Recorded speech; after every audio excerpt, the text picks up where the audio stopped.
Louvado seja nosso Senhor Jesus Cristo, para sempre seja louvado. Rezemos juntos pelo sinal da Santa Cruz. Livrai-nos Deus nosso Senhor dos nossos inimigos, em nome do Pai, do Filho e do Espírito Santo. Amém. Vinde, Espírito Santo, enchei os corações dos vossos fiéis e acendei neles o fogo do vosso amor. Enviai-nos, ó Pai, o vosso Espírito, e tudo será criado, e renovareis a face da terra. Oremos. Ó Deus, que instruíste os corações dos vossos fiéis com a luz do Espírito Santo, fazei que apreciemos retamente todas as coisas segundo o mesmo Espírito e gozemos sempre de sua consolação por Cristo Senhor nosso. Amém. Nós estamos no livro do Êxodo, capítulos 21 e 22. E a gente vê então que nesses capítulos vão vir aí várias leis, né? Começa toda uma legislação daquilo que regia ali a vida judaica, né? Aquilo que eram as leis judaicas. Então, a gente vai pegar, né, alguns tópicos aqui para a gente poder meditar um pouco. No início do capítulo 21 começa dizendo assim: estas são as leis que exporás aos israelitas.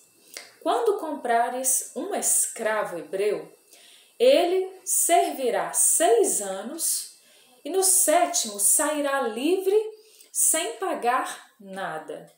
Então ele começa dizendo sobre essa realidade do direito dos escravos aqui, e logo aqui no início vai dizer que um escravo hebreu, né?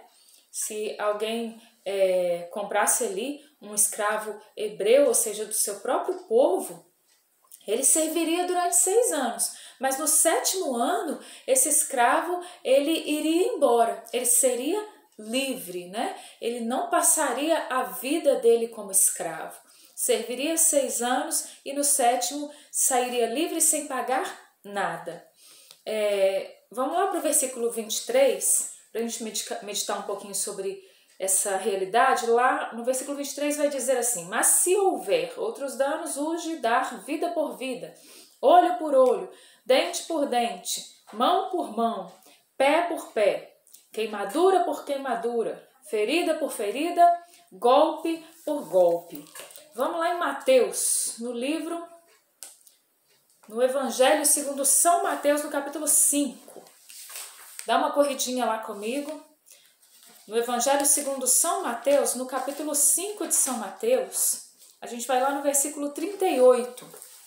Mateus 5,38 vai dizer assim, Jesus vai dizer, né? Tendes ouvido o que foi dito, olho por olho e dente por dente. Não foi isso que a gente leu aqui? Em Êxodo 21, 23, 24, né? 25 está falando aí. No 24 especificamente diz olho por olho e dente por dente. Então, Êxodo 22, 21, 24, Jesus vai retomar isso lá no Evangelho segundo São Mateus. Lembrando que Mateus, aqui capítulo 5, vai estar dentro do contexto do Sermão da Montanha. Esse Sermão da Montanha que é de extrema importância. Então, aqui a referência, né, de Moisés no monte, Jesus no monte, né? Faz aqui uma referência ali com a aliança dada no Sinai. E Jesus, ele vem então levar a lei à perfeição, né? Numa nova e eterna aliança. E Jesus vai dizer: ouvistes o que foi dito aos antigos. Não, perdão, não é isso não. Isso, tendes ouvido o que foi dito, olho por olho, dente por dente. Eu, porém, vos digo, não resistais ao mal. Se alguém te ferir a face direita, oferece-lhe também a outra. Gente, muito mais difícil, né? Muito mais exigente. Tem gente, às vezes, que acha que Jesus veio assim, fazer com que tudo se tornasse light, mamão com açúcar, né? Não. É muito mais envolvido em amor, em misericórdia, do que muitas leis do Antigo Testamento, mas é muito mais exigente, né? Porque às vezes é mais fácil olho por olho, dente por dente, né? Você furou meu olho, eu vou lá e furo o seu também. Dá vontade às vezes, gente, não é verdade? Arrancou meu dente, eu arranco 3 seu, né? E pronto, fiquei satisfeito que eu arranquei 3 dentes daquele que me arrancou um. Me furou um olho, eu furo 2 às vezes, né? No Antigo Testamento ainda fala olho por olho, né? Dente por dente, a justiça, né? Mas Jesus vai dizer, eu porém vos digo, não resistais ao mal. Se alguém te ferir a face direita, oferece-lhe também a outra. Se alguém te citar a injustiça para tirar-te a túnica, cede-lhe também a capa. Se alguém vem obrigar-te a dar 1000 passos com ele, anda 2000. Dá a quem te pede, e não te desvies daquele que te pedir emprestado. A lei da liberdade, a lei do amor, que ultrapassa aquilo que é simplesmente lei, né? A lei que ultrapassa aquilo que é simplesmente lei. Por quê? Porque a gente quer justiça, né? A gente quer justiça a todo custo.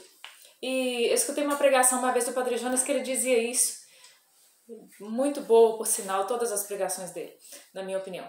Mas ele vai dizer, então, é justo que você queira justiça, né? O Padre Jonas diz isso nessa pregação. É justo que você queira justiça, olho por olho, dente por dente, né? É justo que você queira justiça, e você diz mesmo, é justo, justiça, né? Nós dizemos isso às vezes, ou muitas vezes nós dizemos isso. Mas aí o Padre Jonas diz sobre a misericórdia, ele fala assim, mas também vai ser justo lá no seu julgamento que você seja julgado só pela justiça, né? Vai ser justo que Deus te trate sempre com justiça e não com misericórdia, porque você quer justiça sempre, né? E aí a gente para e fala assim, é verdade, né? Eu quero misericórdia. Eu quero que Deus me dê oportunidade, me dê chance, que Ele me trate com misericórdia, né? Então, Jesus vai dizer toda essa realidade aqui em Mateus 5, vale a pena depois tomar e ler, né? O contrário aí, não o contrário, né? Jesus vai muito além, não é nem o contrário, Jesus vai muito além, o amor vai muito além de olho por olho, olho e dente por dente, né?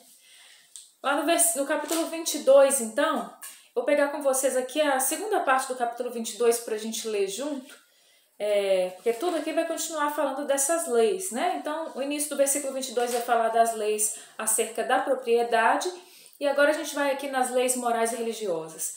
Não deixarás viver uma feiticeira, começa dizendo, né? Dentro dessa lei do rigor que tem ali, quem tiver comércio com animal será morto, aquele que oferecer um sacrifício a outros deuses fora do Senhor será voltado ao interdito. Mas eu gostaria de me ater aí a partir do versículo 20, onde vai dizer assim, e a gente vai entender aqui que existe uma íntima ligação até com essa realidade que foi demonstrada por Jesus, né? A gente aqui consegue identificar de uma forma até mais clara isso. Vai dizer, não maltratarás, lá no versículo 20, não maltratarás o estrangeiro e não o oprimirás, porque foste estrangeiro no Egito, né? Então lembra-te de que você também foi estrangeiro, não maltratarás o estrangeiro. Teve um ano que o Papa Francisco falou muito sobre isso, né? Sobre a realidade dos estrangeiros, né? E deles serem bem acolhidos, até porque isso estava acontecendo e está acontecendo de uma forma muito grande no mundo, né? Então acolher o peregrino, né? Não prejudicareis a viúva e o órfão. Gente, a viúva e o órfão, em todo o Antigo Testamento, né? A gente vê muito essa lei do amor, da misericórdia para com a viúva, para com o órfão, né? Deus falando muito isso, olha, não desprezeis, né, o órfão e a viúva, né? Então, não deixar aqueles que já são desprezados viverem no desprezo, né? Mas acolher também, além do estrangeiro, o órfão e a viúva. Se os prejudicardes, eles clamarão a mim e eu o ouvirei. Presta atenção no que Deus está falando. Se você prejudicar o órfão e a viúva que já sofrem, que já são marginalizados, eles vão clamar por mim e eu vou ouvir a oração deles. Minha cólera se inflamará e vos farei perecer pela espada. Vossas mulheres ficarão viúvas e vossos filhos órfãos. Então é como Deus dizendo, olha, toma cuidado, né? Você fica maltratando o órfão e a viúva e no final das contas você vai estar atraindo para si próprio aquilo que você está fazendo aos outros, né? Se emprestares dinheiro a alguém do meu povo, ao pobre que está contigo, não lhe serás como um credor, não lhe exigirás Juros, se tomares como penhor o manto do teu próximo, tu o devolverás a ele antes do pôr do sol, porque sua única cobertura é a veste com que cobre sua nudez. Com que dormirá ele? Se me invocasse, eu não o ouviria, porque sou misericordioso. Então Deus vai dizer assim, olha, você emprestou para o pobre, gente, um dinheiro, vai cobrar isso com juros, não. Ele é pobre, ele precisa mais do que você que emprestou o dinheiro para ele. E você vai e empresta o dinheiro e depois fica ali, né, cobrando com juros. E aí ele vai dizer também, se você toma como penhor o manto do seu próximo, olha, devolve antes de anoitecer, vai deixar seu irmão com frio. Então a gente vê a misericórdia aqui, né? Então não adianta a gente ficar naquela lei duríssima e não pensar no outro, né? Precisamos às vezes, ou sempre, né? Precisamos parar e pensar na dor do outro, precisamos ter empatia, nos colocar no lugar do outro, precisamos ter misericórdia, né? Não amaldiçoarás Deus, não amaldiçoarás um príncipe de teu povo, não tardarás a oferecer-me as primícias de tua colheita e de tua vindima. Tu me darás o primogênito dos teus filhos. Da mesma forma farás com o primogênito de tua vaca e de tua ovelha. Ficará 7 dias com sua mãe, no 8º dia tu o entregarás a mim. Então, tanto o primogênito, né, o menino, quanto aqui os animais, eles eram consagrados ao Senhor. E vai dizer aqui no versículo 30, vós sereis para mim homens consagrados. Não comereis carne de um animal dilacerado no campo, vós o jogareis aos cães. Eu grifei aqui, né, essa primeira parte do versículo 30, vós sereis para mim homens consagrados. E eu gostaria de parar um pouquinho aqui, diante dessa realidade, e pensar, né, um pouco dentro do nosso contexto atual, o que significa vós sereis para mim homens consagrados. Gente, nós precisamos entender isso. Nós precisamos compreender que nós somos consagrados. Ah, Charlene, mas eu não sou padre, não sou freira, não sou um religioso, uma religiosa, né, de um instituto religioso, de uma fundação. Eu não sou. Eu sou uma pessoa comum, né, um secular. Sou uma pessoa comum, eu trabalho, eu vivo a vida normal de qualquer civil, né? Mas nós somos consagrados a Deus pelo batismo. E nós precisamos começar a compreender isso, gente. Nós somos uma geração que não compreende muitas vezes a realidade do que é ser um batizado. Às vezes a gente compreende o sacramento do batismo assim, olha, a criança nasceu, os pais foram lá junto com os padrinhos, fizeram um curso de crisma, levaram a criança, batizaram, convidaram os familiares e os amigos para um almoço, para um churrasco, para uma festa, fizeram uma ornamentação bonita, colocaram um bolo branco, umas pombinhas do Espírito Santo, amém. Não é isso. Só, não é que não pode fazer festa, pode fazer festa, mas toma cuidado também com a festa, né? Porque sai de uma festa religiosa, vai para casa e enche a cara na bebida alcoólica, né? E aí aquele batismo termina em tragédia muitas vezes. Misericórdia, né? Mas, gente, a gente tem que entender o valor da marca indelével que nós trazemos em nós, primeiro do batismo. Depois vem todos os outros sacramentos, mas vamos parar um pouquinho nessa realidade hoje. Nós somos consagrados a Deus pelo batismo, né? Aquele versículo de São Paulo que eu gosto tanto, estáis mortos e vossa vida está escondida com Cristo, em Deus. Nós estamos mortos para nós mesmos, pelo batismo, para as nossas mazelas, para as nossas vontades, para os nossos pecados, né? Para as nossas paixões que nos arrastam ao mal.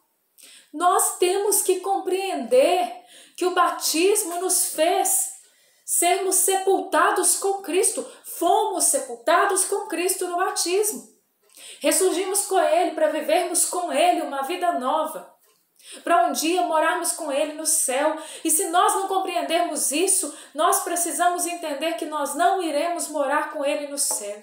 Podemos trazer em nós a marca do batismo, podemos trazer em nós a graça de todos os sacramentos, não vai adiantar.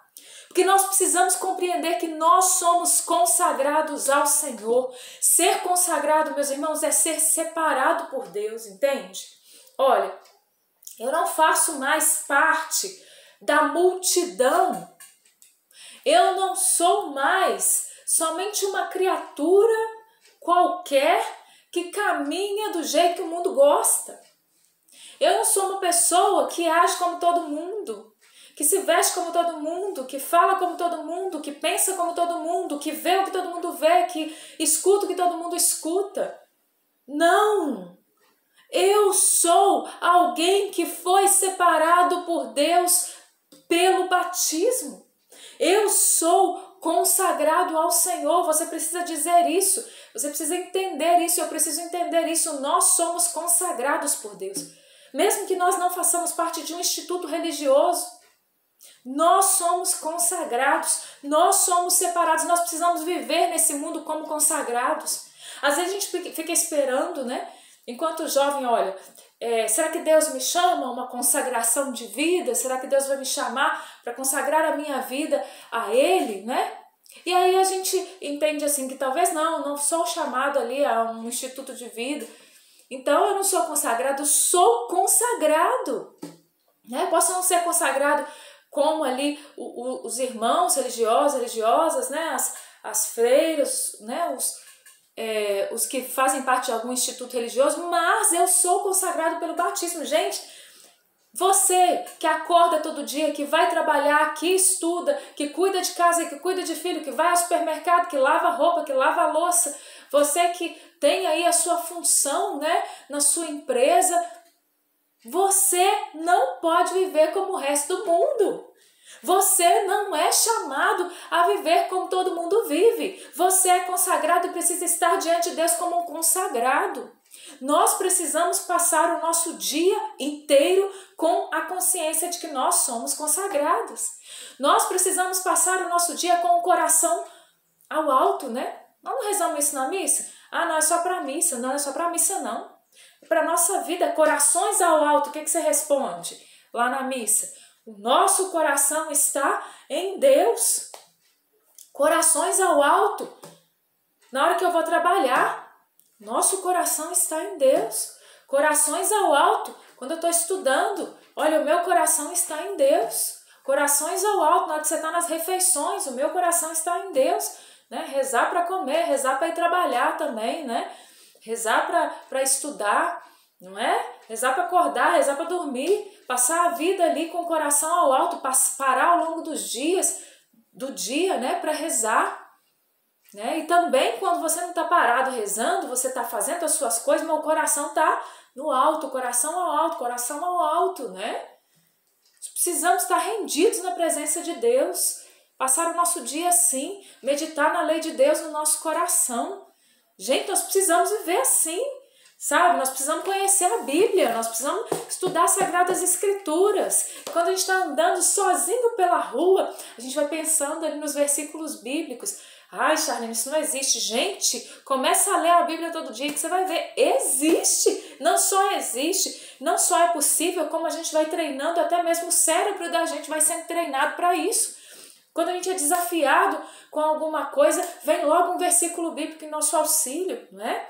Porque a palavra de Deus, ela é viva, ela é eficaz, mais penetrante que uma espada de 2 gumes. Gente, nós precisamos nos alimentar das coisas do alto, precisamos nos alimentar das Sagradas Escrituras, precisamos nos alimentar da doutrina católica, precisamos nos alimentar pela oração, precisamos buscar o Senhor, precisamos ter intimidade com Deus, precisamos parar de viver como se nós fôssemos pagãos.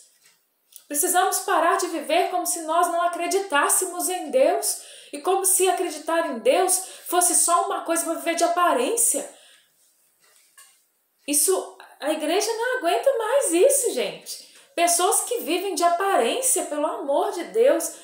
A nossa Santa Mãe Igreja não aguenta mais isso, contra-testemunho em cima de contra-testemunho dentro da igreja, como se não fosse mais possível viver a santidade. Não é? Deus, eu acredito que Deus está pronto para vomitar aí uma multidão. Porque Apocalipse diz assim, oxalá fosses quente ou frio, mas porque és morno, estou para vomitar-te. Que não dá mais, sabe? Pra gente ficar brincando de ser de Deus, pra gente ficar brincando de ser católico. Não dá mais, não é? Ou a gente é quente ou a gente é frio, porque morno o Senhor está para nos vomitar. A gente tem aparência de bom pai, a gente tem aparência de boa mãe, a gente tem aparência de bom filho, a gente tem aparência de bom cristão, a gente vai à igreja, a gente reza, a gente comunga todo final de semana, a gente vai à missa todo final de semana, a gente reza o terço, a gente muitas vezes até lê a Bíblia, até lê um livro de igreja, a gente tem amizades de igreja, a gente tem ali uma aparência de um bom cristão, mas o nosso interior está podre muitas vezes. Sepulcros caiados, Jesus diria, hipócritas. Nós precisamos mudar a rota da nossa vida, meus irmãos, porque senão nós vamos perecer. Não será possível levar à frente. Ah, Charlene, ninguém converte com esse discurso, não, problema, não converte, vai então morar com um capiroto, como eu falei no último vídeo. Mas a verdade vai ser verdade e ela precisa ser dita até o último dia da nossa vida. A verdade é verdade e a igreja não vai deixar de pregar a verdade porque o mundo quer ouvir a mentira. Não é? A igreja não vai parar de pregar a verdade porque eu e você muitas vezes não gostamos da verdade, porque a verdade nos incomoda, nos desinstala. É hora de tomar vergonha na cara. Que o Senhor nos ajude a vivermos a lei do amor que ultrapassa. Não adianta eu simplesmente pegar ali uma lei escrita e não, olha, é isso aqui, ó, né? Que eu vivo aqui, belezinha, né? Eu sou até uma pessoa boa, nunca matei, nunca roubei, né? Assim, às vezes a pessoa chega pro padre e fala assim: ah, padre, eu nunca matei, nunca roubei. O padre tá te perguntando se você nunca matou, se você nunca roubou, né? Ah, eu sou um bom cristão, nunca matei, nunca roubei. Olha lá, tem um altarzinho lá em casa de Nossa Senhora. Isso aí não vai te levar pro céu não, né? Não vai me levar pro céu não. Ficar fazendo vídeo pra vocês aqui, olha. Se eu não viver, se eu não me comprometer com essa palavra, vai ser no final Jesus virar pra mim e falar assim: Charlene, não te conheço, nem vai falar meu nome, né? Misericórdia. Vai falar assim: não vos conheço, hipócritas. Ah, Senhor, não pregamos nós em vosso nome, Senhor? Não foi no vosso nome que expulsamos os demônios? Não vos conheço. Aquele que faz a vontade do meu Pai que está no céu, esse é meu amigo, né? Mas aquele que não faz a vontade do meu Pai que está no céu, não adianta fingir que é meu amigo, não. Deus vê o coração. Deus vê as intenções do nosso coração e Ele vê a nossa vida. Aquilo que ninguém enxerga está dentro de nós, é o que Deus vê. Os homens veem a nossa aparência, Deus vê o nosso coração. E nós precisamos saber como é que está o nosso coração. Nós precisamos saber e ter a coragem de entrar para dentro do nosso coração e reconhecermos como é que nós estamos. Que o Senhor nos ajude, que o Senhor envie sobre nós nesse momento o Espírito Santo para iluminar a nossa mente, a nossa inteligência, porque o pecado tem deixado a humanidade burra. Me perdoe dizer, meus irmãos, às vezes, né, a gente é um pouco duro, mas é a verdade. O pecado tem deixado a humanidade burra, afastada da verdade, afastada da razão. Nós precisamos pedir ao Espírito Santo que ilumine a nossa razão, ilumine a nossa inteligência, que nós pensemos e hajamos segundo Deus. Nós pedimos a intercessão da nossa Mãe do Céu para que nós possamos verdadeiramente buscar o Senhor e fazer a vontade de Deus, como ela soube fazer. Ave Maria, cheia de graça, o Senhor é convosco. Bendita sois vós entre as mulheres e bendito é o fruto do vosso ventre, Jesus. Santa Maria, Mãe de Deus, rogai por nós, pecadores, agora e na hora da nossa morte. Amém. Glórias ao Pai, ao Filho e ao Espírito Santo, como era no princípio, agora e sempre. Amém. Louvado seja o nosso Senhor Jesus Cristo, para sempre seja louvado. Em nome do Pai, do Filho e do Espírito Santo. Amém.